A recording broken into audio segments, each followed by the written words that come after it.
मैं कालचक्र बोल रहा हूं। आइए, मैं आज आपको स्वयं द्वारा देखा गया भारत का भूत और वर्तमान तथा ऋषियों द्वारा कहा गया भविष्य बताता हूं। भारत एक ऐसा देश जहां गरीबी और गरीबों के कभी दर्शन नहीं होते थे। विश्व भारत को स्वर्ण चिड़िया कहकर पुकारा करता था, जहां मानव तो क्या पशु पक्षी भी भूख से नहीं मरते थे। जहां चोरी करना अपराध नहीं महापाप समझा जाता था। जहां चरित्र सर्वोच्च ऊंचाई पर था। जहां की वैदिक शिक्षा पद्धति से राष्ट्र विश्व गुरु था। और जहां गोमाता को पशु नहीं, जीवन की धुरी के रूप में देखा जाता था। जहां के खेत विषैला अन्न नहीं, अमृत उगला करते थे। जहां जन्म लेने के लिए देवता भी तरसते थे। ये कोई कल्पना नहीं है, ये वही भारत है जिसे देखने के बाद एक विदेशी शासक ने खुद स्वीकार किया कि जब तक इस देश की आत्मा को नहीं तोड़ा जाएगा, तब तक इस देश को गुलाम बनाना असंभव है।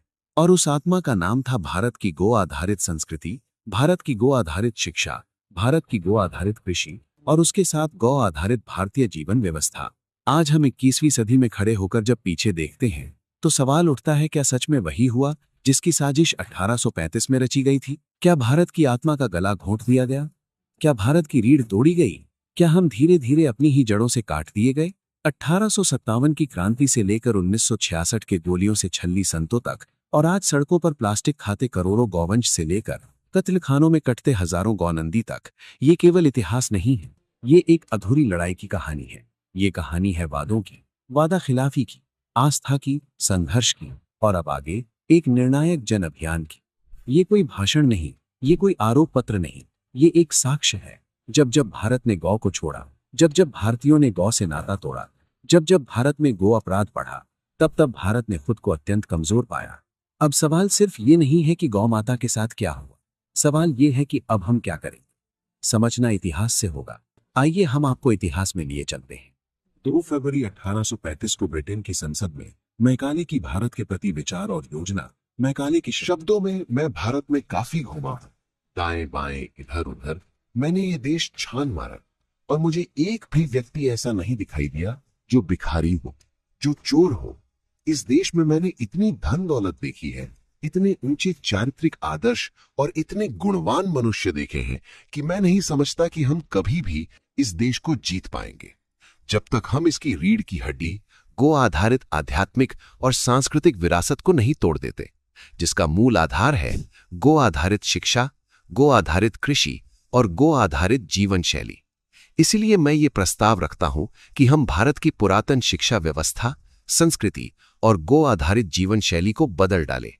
अगर भारतीय ये सोचने लग जाएं कि जो भी विदेशी और अंग्रेजी है वो अच्छा है और उनकी अपनी चीजों से बेहतर है, तो वे अपने आत्मगौरव, आत्मसम्मान और अपनी ही संस्कृति को भुलाने लगेंगे और वैसे बन जाएंगे जैसा हम चाहते हैं, एक पूर्ण रूप से गुलाम भारत। और वो इसमें काफी हद तक सफल भी रहे। अंग्रेजों ने भारत में प्रशासन की शुरुआत 1757 में प्लासी के युद्ध के बाद ईस्ट इंडिया कंपनी के जरिए की, जिसमें उन्होंने राजनैतिक सत्ता हासिल की और भारत में गौ हत्या को खुला बढ़ावा दिया और अगले 100 वर्षों तक गौ हत्या बढ़ती ही गई।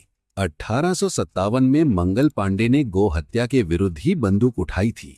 मंगल पांडे, जो अंग्रेजों की फौज में एक सैनिक थे, एक दिन छुट्टियां बिताकर अपनी छावनी लौट रहे थे। मार्ग में उन्हें प्यास लगी। खूब चले, लेकिन कोई कुआं नहीं दिखा। अचानक एक बहन कुएं पर पानी भरती दिखी। उस बहन को मंगल पांडे ने बोला, बहन, प्यास लगी है, पानी पिला दे। उस बहन ने मंगल पांडे की ओर देखकर मुंह फेर लिया। तब मंगल पांडे ने पूछा, बहन, मैं आपसे कुछ कह रहा हूं, मुझे पानी पिला दो। उस बहन ने स्पष्ट मना किया कि हम आपको पानी नहीं पिला सकते। मंगल पांडे ने पूछा, आखिर क्यों? मैं उत्तम कुलोत्पन्न हूं, स्नान पूजा पाठ करके आया हूं, और आप हमें पानी पिलाने से क्यों मना कर रही हैं? आखिर कारण क्या है? तब उस बहन ने कहा कि आप जिन अंग्रेजों की फौज में कार्य करते हैं, वहां बंदूक के कारतूस का खोल बनाने के लिए गौ माता की चर्बी का प्रयोग होता है। आप मुंह से खोल तोड़कर कारतूस निकालते हैं। आपका धर्म भ्रष्ट हो चुका है। इतना सुनते ही मंगल पांडे की प्यास बुझ गई।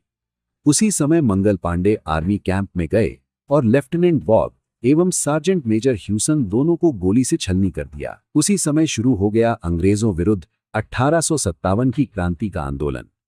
मंगल पांडे ने गौ की चर्बी लगे कारतूस के उपयोग यानी गो हत्या के खिलाफ विद्रोह किया। उनके इस कार्य ने मारो फिरंगी को नारे के साथ 1857 के विद्रोह की चिंगारी भड़का दी। 88 वर्षों तक बिखरा हुआ संघर्ष जारी रहा। 1945 में भारत की आजादी की लड़ाई निर्णायक मोड़ पर थी। इस दौरान गांधी जी और पटेल दोनों ही ब्रिटिश शासन से मुक्ति के लिए विभिन्न तरीकों से जन समर्थन जुटा रहे थे। 1945 में मोहनदास करमचंद गांधी आदि नेताओं ने विचार किया कि गाय सनातन भारतीय संस्कृति का अभिन्न अंग है। गौ को आधार बनाकर अधिकाधिक भारतीयों को गोरक्षा के नाम पर स्वतंत्रता संग्राम में सम्मिलित किया जा सकता है। गांधी ने गोरक्षा को स्वतंत्रता संग्राम से जोड़कर जन भावनाओं को जगाया। उनका मुख्य जोर ब्रिटिश हुकूमत से मुक्ति पर था, परंतु गोरक्षा की बात जन समर्थन जुटाने में मदद करती थी। उन्होंने गोरक्षा के मुद्दे को स्वतंत्रता संग्राम से जोड़ा, जिससे लोगों में एकता और राष्ट्रवाद की भावना बढ़ी।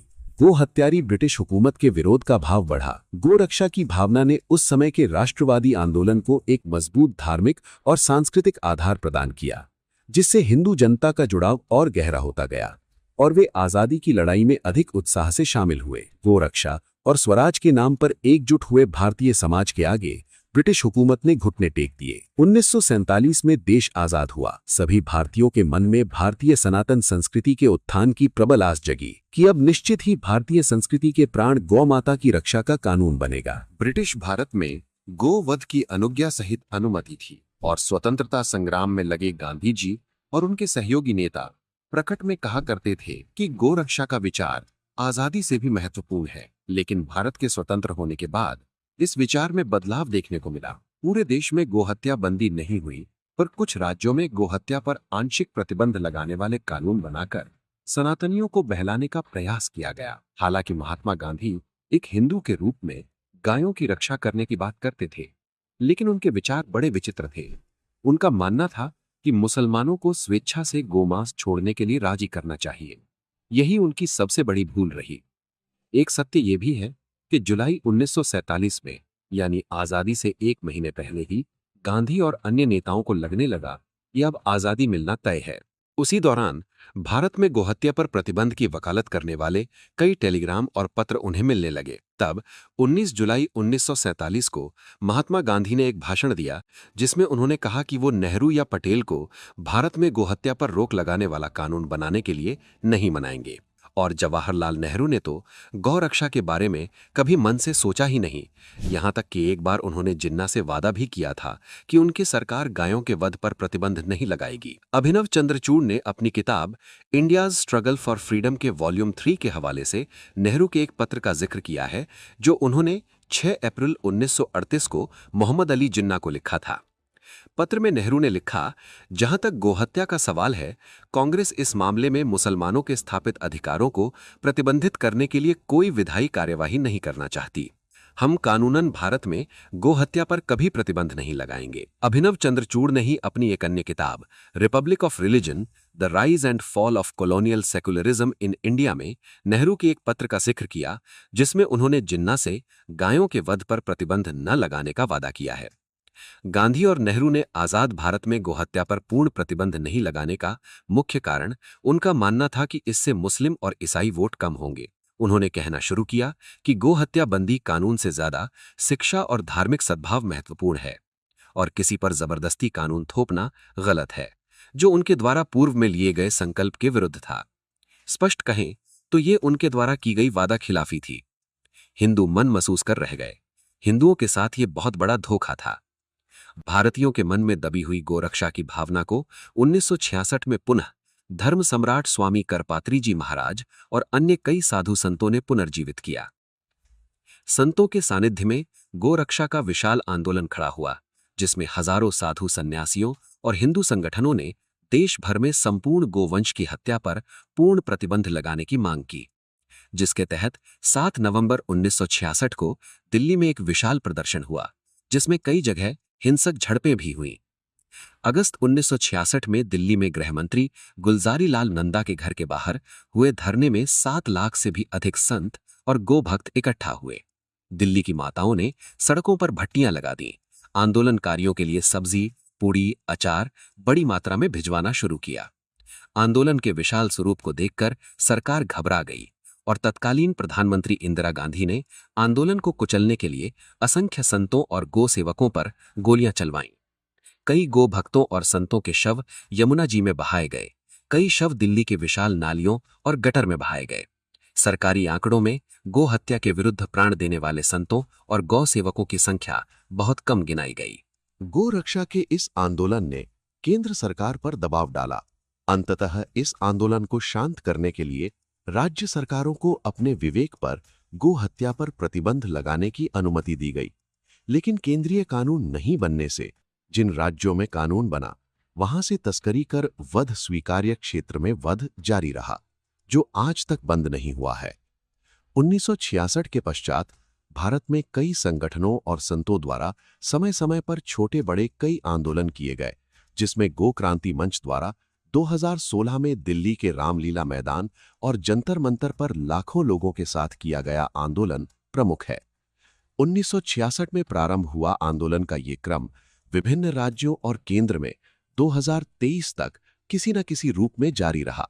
परिणाम स्वरूप हरियाणा, उत्तराखंड, पंजाब, हिमाचल प्रदेश, उत्तर प्रदेश, छत्तीसगढ़, गुजरात, झारखंड, कर्नाटक, मध्य प्रदेश, महाराष्ट्र, राजस्थान, सिक्किम, लद्दाख, चंडीगढ़, दादरा और नगर हवेली और दमन और दीव, दिल्ली, इन राज्यों में गाय, बछड़ा, बैल और सांड की हत्या पर पूर्ण प्रतिबंध लगा और उल्लंघन पर कड़ी सजा का प्रावधान किया गया। असम, गोवा, मणिपुर, ओडिशा, तमिलनाडु, तेलंगाना, जम्मू कश्मीर, आंध्र प्रदेश, बिहार, लक्षद्वीप, पुडुचेरी और अंडमान और निकोबार द्वीप, इन राज्यों में गायों, बैलों और बछड़े के वध या बिक्री पर सामान्य प्रतिबंध नहीं है। कहीं कहीं है तो भी बहुत कम प्रतिबंध है, जैसे फिटनेस सर्टिफिकेट के तहत अनुमति है। इनमें से कुछ राज्यों में सार्वजनिक स्थानों पर गोमांस खाने पर प्रतिबंध लगाया गया, लेकिन घर पर या निजी प्रतिष्ठानों में खपत की अनुमति है। अरुणाचल प्रदेश, मेघालय, मिजोरम, नागालैंड, केरला, त्रिपुरा, पश्चिम बंगाल, इन राज्यों में गोवध की खुली छूट है। किसी भी प्रकार का कोई प्रतिबंध नहीं है। इन राज्यों में प्रतिदिन हजारों गौ माता, नंदी और बछड़े बछड़ी पैदल चलाकर और गाड़ियों में ठूस ठूस कर कत्ल खानों में ले जाया जाता है।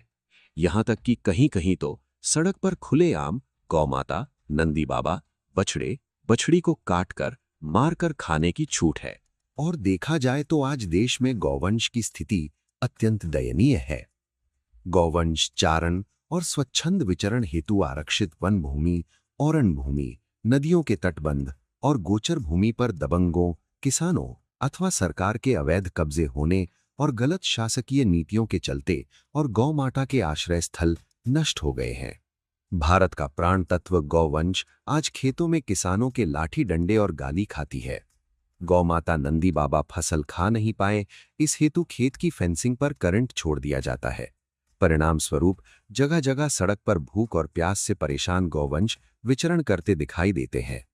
भारत में आज कोई चारा सुरक्षा नीति नहीं होने से लाखों टन चारा फैक्ट्रियों में और खेतों में जलाकर कागज और गत्ता फैक्ट्रियों में गलाकर नष्ट कर दिया जाता है। अनेकों गौवंश भूख के शिकार होकर अकाल मृत्यु को प्राप्त होते हैं। भूख के कारण असंख्य गौवंश सड़क किनारे और डंप यार्ड में पॉलीथीन खाते दिखाई देते हैं। हर साल लाखों गौमाता और नंदी बाबा पॉलीथीन खाने से प्राण त्याग देते हैं। 4 लेन, 6 लेन, 8 लाइन सड़कों पर तेज दौड़ते वाहनों की वजह से प्रतिदिन सड़क दुर्घटना से हजारों गौवंश काल कवलित हो जाता है। भारत में गौवंश हेतु कोई उचित चिकित्सा व्यवस्था नहीं होने से लंपी जैसी घातक बीमारी से गौमाता व्यथित होकर संसार छोड़ देती हैं। पशु हाट और पशु मेलों में असंख्य गौनंदी की अवैध बिक्री के माध्यम से प्रतिदिन पैदल अथवा ट्रकों, कंटेनरों, यहां तक कि दूध, जल और फ्यूल के टैंकरों और लग्जरी गाड़ियों में भरकर हजारों गौवंश की तस्करी होती है। तस्करों द्वारा ले जाए गए हजारों गौवंश को वैध, अवैध, अल कबीर और देवनार जैसे कत्लखानों में निर्ममतापूर्वक तड़पा तड़पाकर काट दिया जाता है। भारतवर्ष में सतत गौवंश की हत्या बढ़ रही है। परिणाम स्वरूप भारत में गौवंश घटता जा रहा है। फलस्वरूप गौ आधारित सनातन संस्कृति विनाश की ओर अग्रसर है। भाषा, भूषा और दैनिक व्यवहार से सनातन संस्कृति लोप होती जा रही है। परिवार बिखर रहे हैं, आपसी प्रेम समाप्त प्राय दिखाई देता है, सात्विकता का लोप हो रहा है, मानसिक विकृतियां बढ़ती जा रही हैं, नित नवीन कोविड जैसी गंभीर बीमारियां सामने आ रही हैं। गौवंश के अभाव में धर्म, राष्ट्र और मानवता के साथ साथ संपूर्ण सृष्टि खतरे में है। इन स्थितियों से चिंतित होकर भारत के संत महापुरुषों की वृंदावन में गौ प्रेमियों के साथ एक विशेष चिंतन बैठक हुई कि भारत का मूल आधार सनातन संस्कृति है। सनातन संस्कृति का प्राण गौ है। गौ हत्या सनातन धर्म और भारत की हत्या है। देश और धर्म को बचाना है तो गौवंश की विधिपूर्वक सेवा, पूर्ण सुरक्षा और उचित सम्मान अति आवश्यक है। भारत में शीघ्र गौ हत्या पर प्रतिबंध नहीं लगाया तो 2036 तक गौवंश लुप्त प्राय हो जाएगा। परिणाम प्राकृतिक, राजनैतिक, धार्मिक और आर्थिक विपदाओं से भारत त्रस्त हो जाएगा। वृंदावन की चिंतन बैठक में गौवंश की सेवा, सुरक्षा और सम्मान के उपायों पर विचार विमर्श किया गया। 3 उपाय निकलकर सामने आए। पहला, गौ सेवा हेतु चल रहे जनजागरण अभियान को गति प्रदान की जाए। दूसरा, भारत सरकार और राज्य सरकारों से शांतिपूर्ण तरीके से आग्रह कर कानून के रास्ते से संपूर्ण भारत में गौ हत्या प्रतिबंधित कर गौ माता को सम्मान सहित सेवा प्रदान की जाए। तीसरा, उग्र आंदोलन करके सरकार को गौ हत्या निषेध कानून बनाने हेतु मजबूर किया जाए। समय काल और विभिन्न परिस्थितियों और कारणों को ध्यान में रखते हुए निष्कर्ष ये रहा कि देश की वर्तमान सामाजिक और राजनैतिक परिस्थितियां अभी गौ रक्षा हेतु उग्र आंदोलन की अनुमति नहीं देती हैं। अतः गौ महिमा का प्रचार प्रसार करते हुए सरकार से गौ रक्षा हेतु लोकतांत्रिक तरीके से तहसील, जिला, राज्य और केंद्र तक चरणबद्ध, लोकतांत्रिक और संसदीय तरीके से विनयपूर्वक प्रार्थना की जाए। सहज प्रार्थना स्वीकार नहीं होने पर 6 माह तक विशाल संकीर्तन, धरना और आगे कार्य सिद्धि नहीं होने पर सतत चलने वाला गंगाजल पान युक्त उपवास और कठोर अनशन किया जाए। अभियान के कुछ नियम तैयार हुए। 1. अभियान हेतु समाज से दान, चंदा नहीं मांगा जाए। 2. पूर्व संचालित अथवा नवगठित संस्था के बैनर तले कार्य करने की जगह ईश्वर निर्मित सनातन धर्म के सभी संत और भक्त मिलकर इस प्रार्थना अभियान में सेवा करें। 3. किसी भी मानव देहधारी को नेतृत्व नहीं दिया जाकर गोपुत्र नंदी को अध्यक्ष और स्वयं गो माता को प्रधान संरक्षक के पद पर विराजमान किया जाए। सर्वसम्मति से ये सब बातें स्वीकार्य हो गईं। 11 चरणों में कार्य करने का निर्णय लिया गया। 5 माह दिसंबर, जनवरी, फरवरी, मार्च, अप्रैल में गहन प्रचार प्रसार एवं जन संपर्क कर सकल सनातन भारतीय समाज को अभियान से जोड़ेंगे। पूर्ण तैयारी कर दिनांक 27 अप्रैल 2026 सोमवार को उस क्षेत्र के सभी गो भक्तों एवं संतों के साथ मिलकर तहसील, ब्लॉक मुख्यालय जाकर तहसीलदार, एसडीएम को माननीय राष्ट्रपति महोदया, भारत के प्रधानमंत्री महोदय, राज्य के माननीय राज्यपाल महोदय, राज्य के मुख्यमंत्री महोदय के नाम गो सेवा, गो सुरक्षा और गो सम्मान के निमित्त प्रार्थना पत्र देंगे। इसके पश्चात 2.5 माह मई, जून, जुलाई में शासन से सकारात्मक संवाद करते हुए प्रतीक्षा करेंगे। दिनांक 10 जुलाई 2026 तक राज्य सरकार और केंद्र सरकार की ओर से आशा अनुकूल उत्तर और परिणाम प्राप्त हो जाता है तो दिनांक 27 जुलाई 2026 सोमवार को देश के प्रत्येक जिला केंद्रों पर जाकर जिला कलेक्टर के माध्यम से शासन और सरकार को धन्यवाद पत्र देंगे। किसी कारणवश तय तिथि तक सकारात्मक परिणाम नहीं मिलता है तो पुनः तैयारी कर दिनांक 27 जुलाई 2026 सोमवार को प्रत्येक जिला केंद्रों पर जाकर जिला कलेक्टर को माननीय राष्ट्रपति महोदया, भारत के प्रधानमंत्री महोदय, राज्य के माननीय राज्यपाल महोदय, राज्य के मुख्यमंत्री महोदय के नाम पुनः गो सेवा, गो सुरक्षा और गो सम्मान के निमित्त प्रार्थना पत्र देंगे। अगस्त, सितंबर, अक्टूबर 2.5 माह तक शासन से सकारात्मक संवाद करते हुए प्रतीक्षा करेंगे।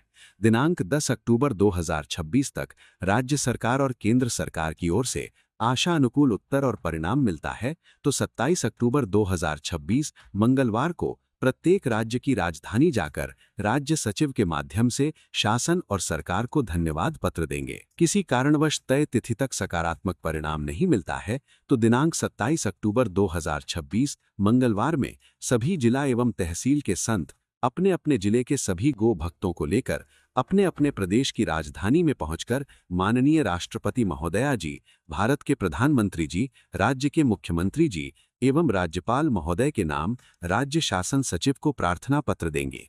पुनः 3 माह नवंबर, दिसंबर, जनवरी शासन से सकारात्मक संवाद करते हुए प्रतीक्षा करेंगे। 3 माह प्रतीक्षा करने पर राज्य सरकार और केंद्र सरकार की ओर से 26 जनवरी 2027 तक आशा अनुकूल उत्तर अथवा परिणाम मिल जाता है तो 27 फरवरी 2027 शनिवार को सभी राज्यों के 5000 तहसील और 780 जिलों के नियुक्त किए सभी गोसंत एवं गोभक्त 1 महीने तैयारी करके अनेकों अर्थात 1 करोड़ से अधिक गो प्रेमियों को लेकर दिल्ली पहुंचेंगे और सरकार को धन्यवाद प्रदान करेंगे। अगर किसी भी कारण से गो सेवा, गो सुरक्षा और गो सम्मान हेतु 26 जनवरी 2027 तक भी सरकार की ओर से सकारात्मक गो कार्य नहीं होता है तो 36 प्रांतों के 780 जिलों, 5000 से अधिक तहसीलों के नियुक्त किए सभी गो संत एवं गो भक्त 1 माह में तैयारी करके अधिकाधिक गो प्रेमियों को लेकर दिनांक 27 फरवरी 2027 शनिवार को राष्ट्र की राजधानी दिल्ली पहुंचकर शांतिपूर्ण तरीके से संकीर्तन करते हुए गो सेवा, गो सुरक्षा एवं गो सम्मान के लिए केंद्र सरकार से नियमित पत्र लेखन के माध्यम से आह्वान करेंगे। ये सभी गो भक्त 5.5 माह अर्थात 15 अगस्त 2027 तक दिल्ली में बैठकर सरकार से नियमित गो सेवार्थ, गो रक्षार्थ और गो सम्मानार्थ प्रार्थना जारी रखेंगे। देश के 30 जिलों से 1000 लोग 7 दिन के लिए दिल्ली आएंगे। इस प्रकार 30,000 लोग हो जाएंगे। उनके केवल 2 कार्य होंगे, गौ माता का संकीर्तन। पीएम को एक व्यक्ति प्रतिदिन कम से कम 10 पत्र लिखेगा। इस प्रकार से 3 लाख से अधिक पत्र प्रतिदिन लिखे जाएंगे। 5.5 माह में प्रधानमंत्री जी को सौंपे गए पत्रों की संख्या 5 करोड़ से अधिक हो जाएगी। इस संकीर्तन सभा में देश के प्रत्येक जिले से 30-30 जिलों का समूह बनाकर 7-7 दिन का समय लेकर अलग अलग तिथियों पर अलग अलग जिलों के गो प्रेमी, गो संत तथा कार्यकर्ता शामिल होंगे। 5.5 माह कीर्तन सहित प्रार्थना और प्रतीक्षा करने पर 15 अगस्त 2027 को प्रधानमंत्री जी लाल किले की प्राचीर से गो सेवार्थ, गो रक्षार्थ और गो सम्मानार्थ उचित समाधान कर देते हैं तो सभी गो भक्त सरकार को हृदय से धन्यवाद और सभी संत हृदय से सतत शासन का आशीर्वाद देकर लौट जाएंगे। इन विभिन्न चरणों में तहसील, जिला, राज्य और केंद्र में 16 माह तक शांतिपूर्ण प्रार्थना करने पर भी सरकार की ओर से गो सेवार्थ, गो रक्षार्थ और गो सम्मानार्थ उचित उत्तर और आशानुकूल परिणाम नहीं मिले तो 16 अगस्त 2027 सोमवार से अनेकों गो सेवक गंगा जल पर रहकर उपवास करते हुए कार्य सिद्धि की प्रतीक्षा करेंगे और आगे सकल संत और सनातन समाज के निर्णय अनुसार गो भक्त और संत कठोर आमरण अनशन पर बैठेंगे।